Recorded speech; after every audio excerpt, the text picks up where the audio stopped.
Anyway, for you guys, the same thing. For you who want to start out as a voiceover performer, you've got to get your acting chops down.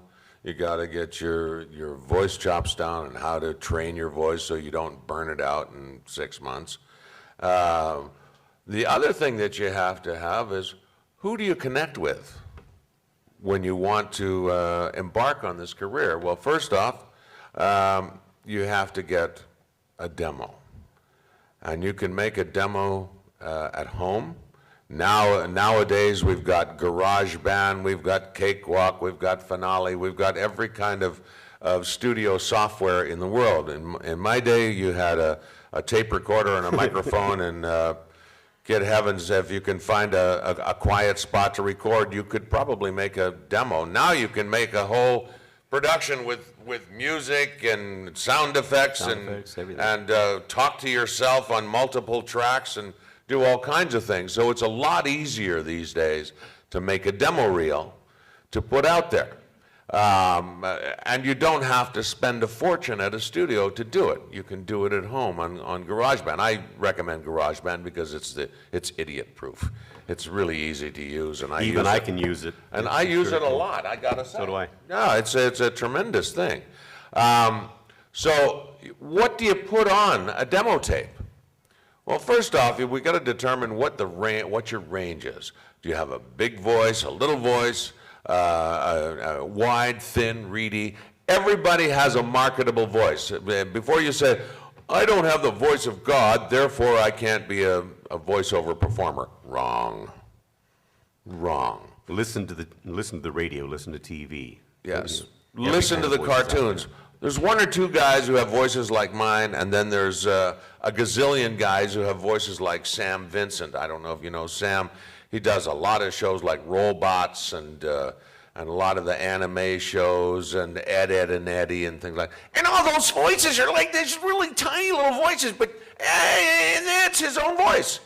It's a bit weird, but you know, he actually sounds like that. But it works all the time. But there are guys like his brother Gabe sounds like his natural voice is, you know, the guy who used to be the little sort of I can't even remember his name with He-Man in He-Man Master of the Orko. Yeah, we don't want to do that. Orko. No, but his voice sounds like that in real life.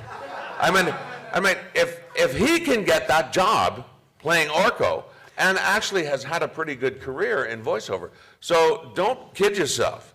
I just imagine him in the bedroom. I'm sorry. I just imagine him with his wife in the bedroom with that little voice. Oh, honey. Sorry. Oh, honey, hold me, touch me. Children. Oh, let's not go there. There are children.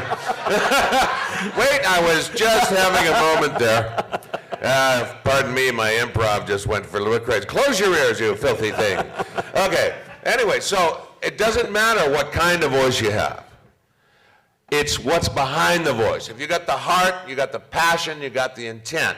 Now, a lot of people will do a voice and they'll hear themselves on the tape and they'll go, my God, I sound like a reedy, squeaky Minnie Mouse or Mickey Mouse, or you sound horrible. You sound like that Nebbish who lives down the road. No. Or, God, I sound good. Oh, yeah, no. And as soon as you're listening to yourself, no, you don't sound that good. No, that's the other thing. Don't fall in love with the sound of your own voice, or else you're going to be in big trouble. Because that's what it sounds like. Like that. You can't hear anything. You can't understand a word. Anyway, you have this voice. You have the passion. You have the heart. You have the contacts. Now you're going to make your demo. What goes on the demo? Well, we have heroes. We have dramatic heroes, comedic heroes. We have villains. We have, you know, the spidery, what's the word? Destroy them all, they're all gonna die. That kind of voice. And then you have the muhaha, that villain. You have every kind of psycho you can think of. Put 2 or 3 of each of those characters on a demo. Make a story, like in a restaurant or a waiting room or at a wedding or something like that.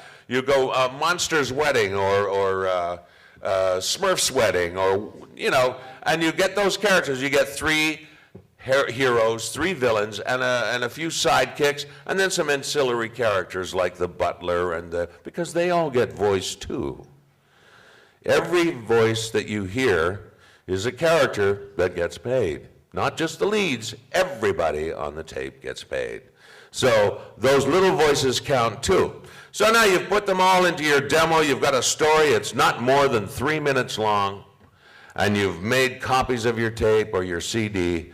Now you're going to farm it out to an agent